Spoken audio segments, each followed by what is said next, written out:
Hey everyone, तो कैसे हैं आप सब। जैसा कि हम सब जानते हैं कि इंडिया में पर्टिकुलरली हिंदू मैरिजेस को एक कॉन्ट्रैक्ट की बजाय एक सैक्रामेंट कंसिडर किया जाता है। अब यहाँ मैरिज एक ऐसा इंस्टीट्यूशन है जो कि दो ह्यूमन बीइंग्स के बीच एक प्योर और पायस बॉन्ड को रिफ्लेक्ट करता है। लेकिन इसी इंस्टीट्यूशन ऑफ मैरिज में हमें कई बार कई तरह की अनप्लीजिंग चीज़ें देखने को मिलती हैं, जैसे कि कन्फ्लिक्ट्स, डिस्प्यूट्स और even difference of opinions between spouses, जो कि कई केसेस में आगे चलकर डाइवोर्स का भी रूप ले लेती हैं। अब जनरली डाइवोर्स केसेस में कोर्ट पास करता है अ डिक्री ऑफ डाइवोर्स, जिसमें वो प्रोसीडिंग्स के दौरान इंटरिम मेंटेनेंस या प्रोसीडिंग्स खत्म होने के बाद परमानेंट एलिमनी भी ग्रांट कर सकता है पेटिशनर को। लेकिन ऐसी मैरिजेस जो कि वॉइड इन नेचर होती हैं, जिन्हें कोर्ट ने खारिज कर दिया है, जिन्हें कोर्ट रिकॉग्नाइज ही नहीं करता, क्या उन मैरिजेस में इंटरिम मेंटेनेंस और परमानेंट एलिमनी दी जा सकती है? सो आज का ये केस कुछ ऐसी चीज़ों के बारे में बात करता है। हर एक चीज़ को आप लोगों के सामने बारीकी से रखा जाएगा, वीडियो पूरा देखिएगा। हमेशा की तरह सबसे पहले इस केस का नाम देख लीजिए, Sukhdev Singh versus Sukhbir Kaur, 2025 live law, supreme court 195। अब जैसा कि मैंने आपको इंट्रोडक्टिव पार्ट में बताया ही था कि इस केस में एक क्वेश्चन अराइज हुआ था, जैसा कि आप सब देख सकते हैं, वेदर परमानेंट एलिमनी और मेंटेनेंस, क्या कोई ऐसी मैरिज जिसे वॉइड मैरिज डिक्लेयर कर दिया गया है under section 11 of Hindu marriage act 1955, क्या उस मैरिज में किसी स्पाउस को परमानेंट एलिमनी या मेंटेनेंस दिया जा सकता है? क्या इस चीज़ की पॉसिबिलिटी है? तो इस क्वेश्चन को आंसर करने से पहले सबसे पहले इस केस के फैक्ट्स की तरफ देख लेते हैं। ये हैं यहाँ इस केस में हस्बैंड जो कि है एपिलेंट, और ये हैं इस केस में वाइफ जो कि है रिस्पोंडेंट। अब होता क्या है कि अगर हमें हिंदू मैरिज एक्ट के अंदर किसी भी मैरिज को as a valid marriage declare करवाना है, या कोई भी मैरिज को वैलिड मैरिज तब माना जाएगा हिंदू मैरिज एक्ट के अंदर जब वो यहाँ सेक्शन 5 की कंडीशंस को फुलफिल कर देता है।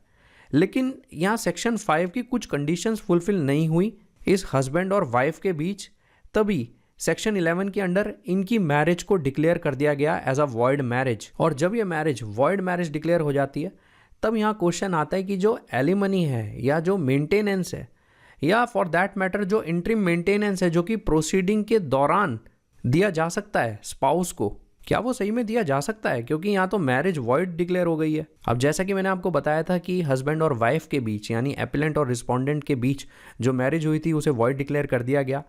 तो यहाँ जो रिस्पोंडेंट है इस केस में, जो कि है वाइफ, वो डिमांड करती हैं परमानेंट एलिमनी और इंटरिम मेंटेनेंस एपिलेंट से, यानी अपने हस्बैंड से, जब इन दोनों की मैरिज को वॉइड डिक्लेयर कर दिया जाता है। अब यहाँ अगर आप नहीं जानते तो परमानेंट एलिमनी और इंटरिम मेंटेनेंस में थोड़ा डिफरेंस है।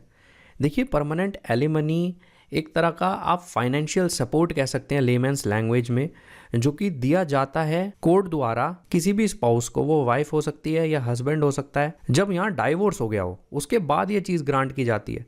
While on the other hand जो इंटरिम मेंटेनेंस है, वो एक तरह का ऐसा फाइनेंशियल सपोर्ट होता है जो कि तब दिया जाता है जब यहाँ डाइवोर्स की प्रोसीडिंग चल रही हो। क्योंकि कई बार ऐसा भी देखने को मिलता है कि हस्बैंड और वाइफ में से कोई भी स्पाउस इतना भी फाइनेंशियली केपेबल नहीं होता कि वो प्रोसीडिंग जो केस चल रहा है उसका खर्चा उठा सके।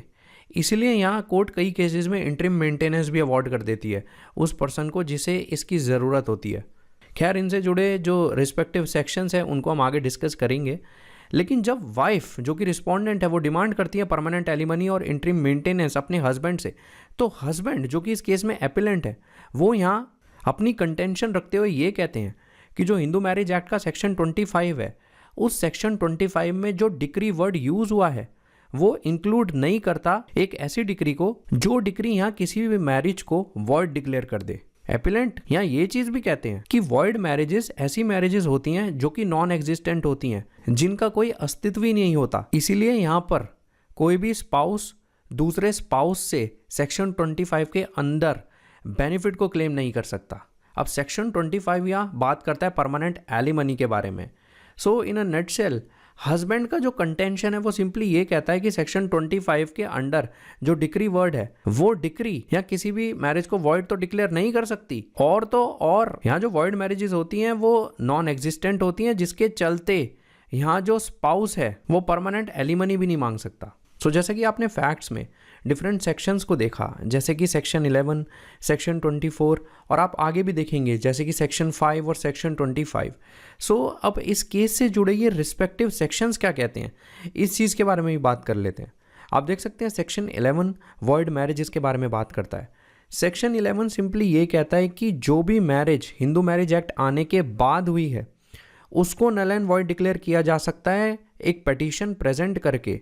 जो पिटीशन यहाँ पे हस्बैंड वाइफ दोनों में से कोई भी प्रेजेंट कर सकता है अपोजिट पार्टी के अगेंस्ट, और ये पिटीशन यहाँ तभी प्रेजेंट हो सकती है जब सेक्शन 5 क्लॉज 1, सेक्शन 5 क्लॉज 4 या सेक्शन 5 क्लॉज 5 का यहाँ कॉन्ट्रावेंशन हुआ हो। सिंपली सेक्शन 11 यहाँ यही कहना चाह रहा है कि अगर सेक्शन 5 क्लॉज 1, क्लॉज 4 या क्लॉज 5 का यहाँ उल्लंघन होता है, इन्फ्रिंजमेंट होता है, तो इस सिचुएशन में कोई भी पार्टी, भले ही वो हस्बैंड हो या वाइफ हो, हस्बैंड है तो वो वाइफ के अगेंस्ट, वाइफ है तो हस्बैंड के अगेंस्ट, वो एक पिटीशन प्रेजेंट कर सकते हैं कोर्ट ऑफ लॉ में, और वो कोर्ट से कह सकते हैं कि इस मैरिज को वॉइड मैरिज डिक्लेयर किया जाए। अब जैसे कि आपने देखा जब हमने सेक्शन 11 डिस्कस किया तो उसमें सेक्शन 5 की बात हुई थी। देखिए section 5 entire Hindu marriage act में one of the most important sections में से एक है। सेक्शन 5 यहाँ पे सिंपली कुछ कंडीशंस स्पेसिफाई करता है हिंदू मैरिज के लिए। अगर ये कंडीशंस फुलफिल हो जाती हैं तो एक हिंदू मैरिज को एक वैलिड मैरिज कंसिडर किया जाता है। अगर ये कंडीशंस फुलफिल नहीं होती तो उस सिचुएशन में उन्हें वॉइड मैरिज भी डिक्लेयर किया जा सकता है या वॉइडेबल भी डिक्लेयर किया जा सकता है। अब अगर आप नहीं जानते तो वॉइड और वॉइडेबल में थोड़ा यहाँ डिफरेंस होता है। वॉइड जब कोई चीज़ होती है तो ये माना जाता है कि वो चीज़ पूरी तरीके से खारिज कर दी गई है कोर्ट ने, मतलब उस चीज़ को पूरी तरीके से कोर्ट ने नकार दिया है। While on the other hand जब हम बात करते हैं वॉइडेबल की, वॉइडेबल एक ऐसी चीज़ हो सकती है, फॉर एग्जाम्पल अगर कोई मैरिज वॉइडेबल है तो यहाँ पे जब वो मैरिज हो रही है तो उस मैरिज को शुरू में तो वैलिड कंसिडर किया जा सकता है, लेकिन किसी स्टेज पर आकर या तो हस्बैंड या वाइफ उस मैरिज को वॉइड डिक्लेयर करवा सकते हैं कोर्ट को अप्रोच करके। और ये ज़रूरी नहीं है कि वॉइडेबल मैरिज को वॉइड ही डिक्लेयर करवाया जाए। कई बार पार्टीज़ की मर्जी होती है कि वो अगर कोई मैरिज वॉइडेबल मैरिज है तो उसे स्टिल कंटिन्यू कर सकते हैं। अब सेक्शन 5 की लैंग्वेज आप देख लीजिए, a marriage may be solemnised between any two Hindus. देखिए अकॉर्डिंग टू सेक्शन 5 और इवन हिंदू मैरिज एक्ट, दो हिंदूज़ के बीच ही मैरिज हो सकती है। अगर एक पर्सन हिंदू है या मुस्लिम है या हिंदू है या क्रिश्चियन है तो उस सिचुएशन में यहाँ पे और एक्ट्स हैं जो इस चीज़ को गवर्न करते हैं, जो इन मैरिजेस को गवर्न करते हैं, जैसे कि स्पेशल मैरिज एक्ट।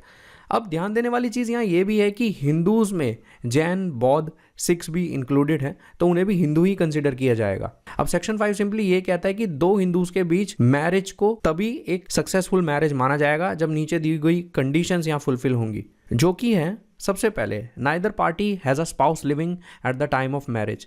मतलब अगर हस्बैंड और वाइफ हैं, वो मैरिज करना चाहते हैं तो उनका उस मैरिज के टाइम कोई पार्टनर जिंदा नहीं होना चाहिए। फॉर एग्जाम्पल मैं एक मेल हूँ, मैं एक फ़ीमेल से शादी करना चाहता हूँ, तो उस सिचुएशन में अगर मेरी शादी पहले हो चुकी है तो मेरी जो वाइफ है वो ज़िंदा नहीं होनी चाहिए। अगर वो ज़िंदा होगी तो इस सिचुएशन में यहाँ पे उस मैरिज को वॉइड मैरिज कंसिडर किया जाएगा। क्लॉज सेकंड सिंपली ये कहता है कि मैरिज के टाइम पर कोई भी पार्टी ऐसी नहीं होनी चाहिए जो वैलिड कंसेंट ना दे पाए अनसाउंडनेस ऑफ माइंड के चलते। मतलब दोनों पार्टीज़ ऐसी होनी चाहिए जो कि अपनी सहमति दे पाएँ, और अगर कोई पार्टी ऐसी है जो कि अनसाउंडनेस ऑफ माइंड के चलते अपनी कंसेंट नहीं दे पा रही तो उस सिचुएशन में वो मैरिज वॉइड नहीं होगी। जैसा कि आपने पीछे देखा था कि सेक्शन 11 क्लॉज 2 को यहाँ कवर नहीं करता, तो इस सिचुएशन में यहाँ पे वो मैरिज वॉइड तो नहीं होगी लेकिन वो मैरिज वॉइडेबल हो जाएगी। मान लीजिए एक हस्बैंड है जो कि अनसाउंडनेस ऑफ माइंड के चलते अपनी वैलिड कंसेंट को कम्युनिकेट नहीं कर पा रहा है फीमेल से, अपनी होने वाली वाइफ से, और उनकी यहाँ शादी हो जाती है। तो इस सिचुएशन में वाइफ के ऊपर है कि अगर वो चाहे तो इस मैरिज को कंटिन्यू कर सकती है या तो इस मैरिज को चैलेंज कर सकती है और वॉइड भी डिक्लेयर करवा सकती है। तो ये ऑप्शन पार्टीज़ के पास यहाँ वॉइडेबल के केस में होता है। While on the other hand अगर कोई चीज़ वॉइड है तो वो सीधा ही खारिज हो जाएगी, उसमें कोई स्कोप ही नहीं होगा उस चीज़ को रिटेन करने का। तो आते हैं सब क्लॉज बी पे।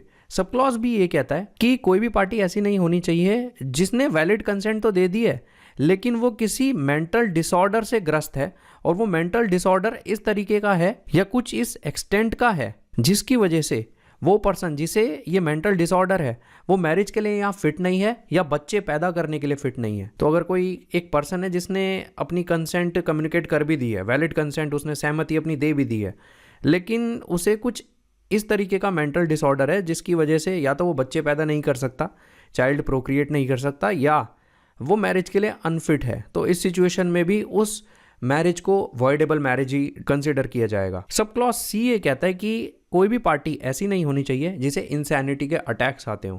थर्ड क्लॉज बहुत इंपॉर्टेंट है यहाँ। थर्ड क्लॉज सिंपली ये कहता है कि शादी करने के लिए लड़के की जो उम्र है वो 21 साल की होनी चाहिए और लड़की की उम्र 18 साल की होनी चाहिए। अगर इससे कम है उम्र लड़के या लड़की की तो उस सिचुएशन में यहाँ मैरिज सीधे सीधे वॉइड हो जाएगी। क्लॉज 4 बात करता है डिग्री ऑफ प्रोहिबिटेड रिलेशनशिप के बारे में।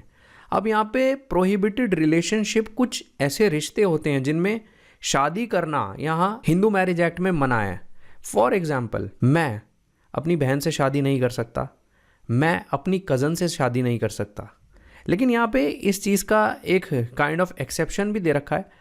मान लीजिए कोई पर्सन है जिसे प्रोहिबिटेड रिलेशंस में शादी करनी है, तो अगर उस जगह की जो कस्टम और यूसेज हैं वो उसे ये चीज़ करने के लिए अलाउ करती हैं, तो इस सिचुएशन में वो शादी डिग्री ऑफ प्रोहिबिटेड रिलेशंस में भी कर सकता है। जैसा कि आप सब देख सकते हैं, the parties are not within the degree of prohibited relationships unless the custom or usage governing each of them permits of a marriage between the two। मतलब अगर कस्टम और यूसेज उसे अलाउ कर देते हैं तो वो फिर भी यहाँ प्रोहिबिटेड रिलेशन में मैरिज कर सकता है। फिफ्थ यहाँ बहुत इंपॉर्टेंट है। फिफ्थ ये कहता है कि जो पार्टीज है वो सपिंडास नहीं होनी चाहिए। देखिए, सपिंडास होता है फादर की तरफ से 5 जनरेशन और मदर की तरफ से 3 जनरेशन के लोग यहाँ शादी नहीं कर सकते।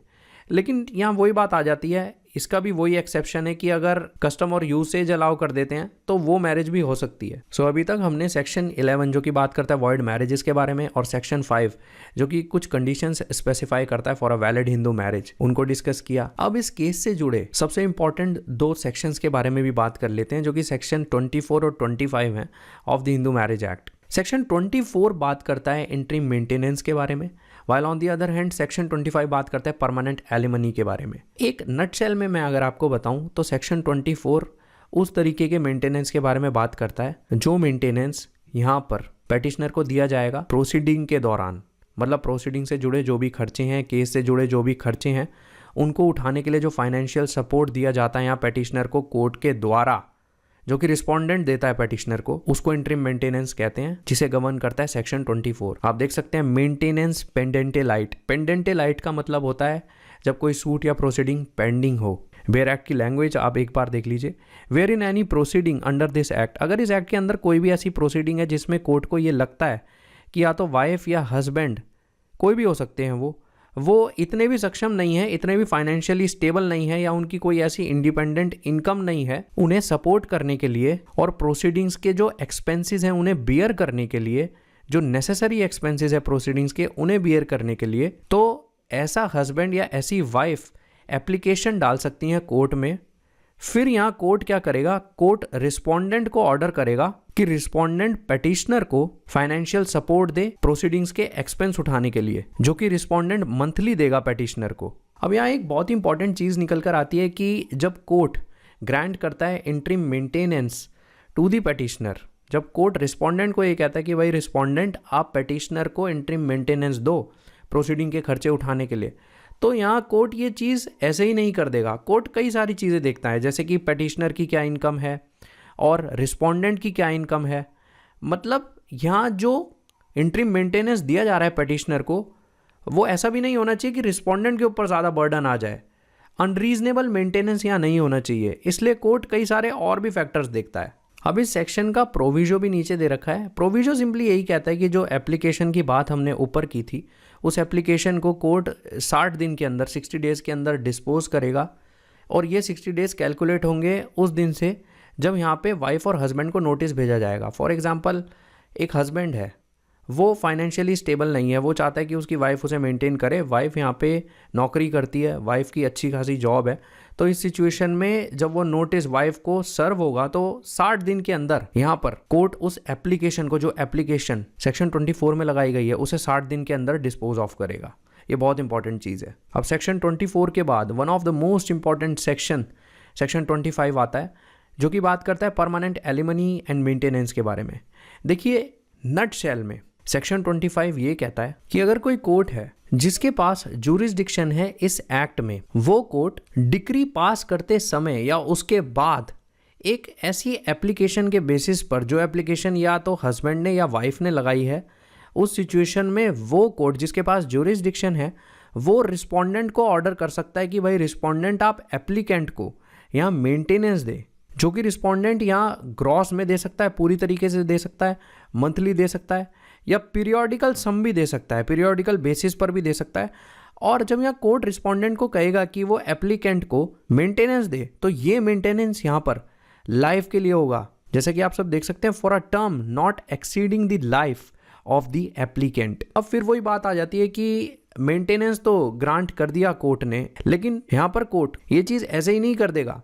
कोर्ट कई सारी चीज़ें देखेगा, जैसे रिस्पोंडेंट की इनकम देखेगा, उसकी प्रॉपर्टी देखेगा, यहाँ जो एप्लीकेंट है उसकी प्रॉपर्टी और उसकी इनकम देखेगा, पार्टीज़ का कंडक्ट किस तरीके से है, पार्टीज़ किस तरीके से केस में शामिल हुई हैं, उनका बिहेवियर क्या है, और भी सारी चीज़ें देखेगा, केस के सर्कमस्टांस देखेगा। और जब कोर्ट को ये लगेगा कि हाँ ये चीज़ सही है, तो वो उस सिचुएशन में मेंटेनेंस ग्रांट कर देगा एप्लीकेंट को। अब सबसेक्शन 2 भी यहाँ बहुत इंपॉर्टेंट रोल प्ले करता है। सबसेक्शन 2 सिंपली ये कहता है कि कोर्ट ने ऑर्डर दे दिया सबसेक्शन 1 में, मेंटेनेंस का, परमानेंट एलिमनी का ऑर्डर दे दिया, लेकिन अगर कोर्ट को ये लगता है कि किसी स्टेज पर आके जो पार्टीज है उनके सर्कमस्टांसेस चेंज हो गए हैं जो सबसेक्शन 1 में ऑर्डर दिया है उसके बाद, तो उस सिचुएशन में वो ऑर्डर जो कोर्ट ने सबसेक्शन 1 में दिया था, उस ऑर्डर में कोर्ट फेरबदल भी कर सकता है, उसे मॉडिफाई कर सकता है, उसे वेरी कर सकता है, यहाँ तक कि उसे रिसाइंड यानी कैंसिल भी कर सकता है। तो आते हैं अब सबसेक्शन 3 पे। सबसेक्शन 3 यहाँ ये कहता है कि अगर कोर्ट सेटिस्फाई हो जाता है इस चीज पर कि जिस पर्सन के फेवर में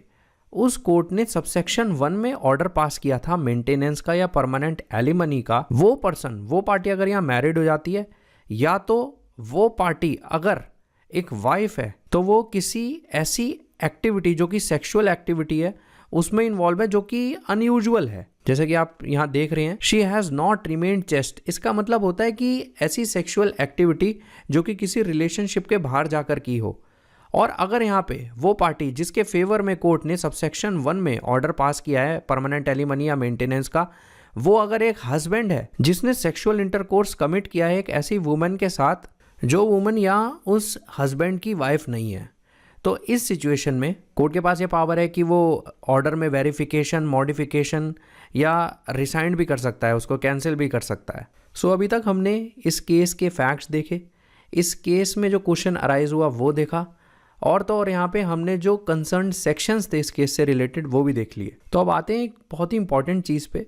देखिए ये केस 2024 में सुप्रीम कोर्ट की एक बेंच ने रेफर किया था 2025 की सुप्रीम कोर्ट की बेंच को। अब यहाँ जो 2024 की सुप्रीम कोर्ट की बेंच थी वो कंप्राइज करती थी 2 जजेस को, जिसमें थे justice Vikramnath and justice Prasanna Bhalchandra Varale. अब जब ये 2 जजेस की बेंच इस केस को 2024 में सुन रही थी, तो यहाँ पे जो डिसीजन आता है इस 2 जज बेंच का, उस डिसीजन में कन्फ्लिक्ट हो जाता है, जिसके चलते ये केस रेफर किया जाता है 2025 की सुप्रीम कोर्ट की प्रेजेंट बेंच को, जिसमें शामिल हैं justice Abhay S Oka, justice Ahsanuddin Amanullah and justice Augustine George Masih. So finally आते हैं सुप्रीम कोर्ट की जजमेंट पे और आंसर करते हैं उस क्वेश्चन को जो कि हमने वीडियो के शुरू में देखा था। सो सुप्रीम कोर्ट ने इस केस में इंटरिम मेंटेनेंस और परमानेंट एलिमनी यानी सेक्शन 24 एंड सेक्शन 25 दोनों को ध्यान में रखते हुए इंपॉर्टेंट जजमेंट को यहाँ लेट डाउन किया है। सो सेक्शन 24 को और इंटरिम मेंटेनेंस को डिस्कस करते हुए सुप्रीम कोर्ट ये कहते हैं कि भले ही कोर्ट इस कंक्लूजन पर पहुंचा है कि जो मैरिज पार्टीज के बीच हुई है वो वॉइड है या वॉइडेबल है, या जो प्रोसीडिंग यहाँ पर चल रही थी डिवोर्स से रिलेटेड उसका फाइनल डिस्पोजल नहीं हुआ है अंडर हिंदू मैरिज एक्ट, फिर भी यहाँ पर कोर्ट को कोई चीज़ नहीं रोक सकती मेंटेनेंस ग्रांट करने के लिए। जैसा कि आप सब देख सकते हैं, the court is not precluded from granting maintenance. बस यहाँ पे एक रिक्विजिट है कि कोर्ट मेंटेनेंस तो ग्रांट कर सकता है, लेकिन जो सेक्शन 24 की कंडीशंस है वो फुलफिल होनी चाहिए। सुप्रीम कोर्ट यहाँ ये चीज़ भी कहते हैं कि जब इंटरिम रिलीफ की प्रेयर डाली जाती है अंडर सेक्शन 24 तो कोर्ट कई सारी चीज़ें देखता है, जैसे कि पार्टीज़ का कंडक्ट, और जैसा कि हमने पीछे देखा कि केस के सर्कमस्टांस, एप्लीकेंट और रिस्पोंडेंट जो हैं उनकी इनकम और भी कई सारी चीज़ें। और सुप्रीम कोर्ट यहाँ एक और इम्पॉर्टेंट चीज़ मेंशन करते हैं कि जो सेक्शन 24 में कोर्ट के पास पावर है इंटरिम मेंटेनेंस ग्रांट करने की, वो पावर डिस्क्रिशनरी है। आते हैं सेक्शन 25 पे। परमानेंट एलिमनी के ऊपर और सेक्शन 25 के ऊपर सुप्रीम कोर्ट कमेंट करते हुए ये कहते हैं कि एक ऐसा स्पाउस जिसकी मैरिज वॉइड डिक्लेयर हो गई है अंडर सेक्शन 11, वो भी परमानेंट एलिमनी या मेंटेनेंस क्लेम करने के लिए पूरी तरीके से एंटाइटल है। इन शॉर्ट, इस सुप्रीम कोर्ट की स्टेटमेंट का यही मतलब है कि फ़र्क नहीं पड़ता कि एक मैरिज सेक्शन 11 के under Hindu marriage act void भी डिक्लेयर हो गई है, फिर भी यहाँ पे एक स्पाउस दूसरे स्पाउस के अगेंस्ट परमानेंट एलिमनी और मेंटेनेंस क्लेम कर सकता है under section 25 of Hindu marriage act. So finally supreme court यहाँ पर जो एपिलेंट है उनका आर्ग्यूमेंट रिजेक्ट कर देते हैं। अगर हम पीछे जाते हैं तो आप देख सकते हैं यहाँ पर जो हस्बैंड है, जो इस केस में एपिलेंट थे, उन्होंने अपनी कंटेंशन रखी थी कि जो डिक्री है, जो डिक्री वर्ड है अंडर सेक्शन 25, वो इंक्लूड नहीं करता ऐसी डिक्री को जो कि किसी मैरिज को वॉइड डिक्लेयर कर दे। सुप्रीम कोर्ट इसी चीज़ पर ही कमेंट करते हुए ये कहते हैं कि जब लेजिस्लेचर ने सेक्शन 25 क्लॉज 1 इनैक्ट किया था, बनाया था, तो उस सिचुएशन में लेजिस्लेचर का यहाँ पे कोई ऐसा इंटेंशन नहीं था कि यहाँ पे एक डिस्टिंक्शन क्रिएट किया जाए डिक्री ऑफ डाइवोर्स या decree of declaring marriage as a nullity के बीच। मतलब कि लेजिस्लेचर ने जब सेक्शन 25 क्लॉज 1 को इनैक्ट किया था तो यहाँ पे डिक्री का मतलब डिक्री ही रहेगा। यहाँ कोई ऐसे डिस्टिंक्शन नहीं है दो चीज़ों के बीच, डिक्री ऑफ डाइवोर्स और decree of declaring a marriage as a nullity, इन दोनों के बीच कोई ऐसे डिफरेंस नहीं है। और अगर हम यहाँ प्लेन रीडिंग करते हैं सेक्शन 25 क्लॉज 1 की, तो ये बिल्कुल पॉसिबल नहीं है कि हम डिक्री ऑफ नलिटी को एक्सक्लूड कर दें सेक्शन 21 क्लॉज 1 के परव्यू से। इसलिए जो डिक्री ऑफ नलिटी है वो डिक्लेयर कर सकती है किसी भी मैरिज को एज अ वॉइड मैरिज, और वो क्वालिफाई करेगी as a decree under section 25 of Hindu marriage act. मतलब जो डिक्री वर्ड सेक्शन 25 में दे रखा है उसका मतलब डिक्री ऑफ नलिटी भी होता है, जिसके अकॉर्डिंग किसी भी मैरिज को नल एंड वॉइड डिक्लेयर किया जा सकता है और यहाँ परमानेंट एलिमनी को भी क्लेम किया जा सकता है। सो फाइनली आते हैं अपने क्वेश्चन पर। क्वेश्चन ये था कि वॉइड मैरिजेस में क्या परमानेंट एलिमनी और इंटरिम मेंटेनेंस क्लेम किया जा सकता है। तो सुप्रीम कोर्ट की जजमेंट के बाद ये बिल्कुल पॉसिबल है। यस, वॉइड मैरिजेस में भी या इवन वॉइडेबल मैरिजेस में भी या ऐसी प्रोसीडिंग्स जो कि पेंडेंटल आइट है उनमें भी परमानेंट एलिमनी और इंटरिम मेंटेनेंस क्लेम किया जा सकता है। सो मुझे उम्मीद है आज की वीडियो आपको अच्छी लगी होगी। जिस इन्फॉर्मेशन को आप यहाँ गैदर करने आए होंगे वो आपको मिली होगी। Have a great day.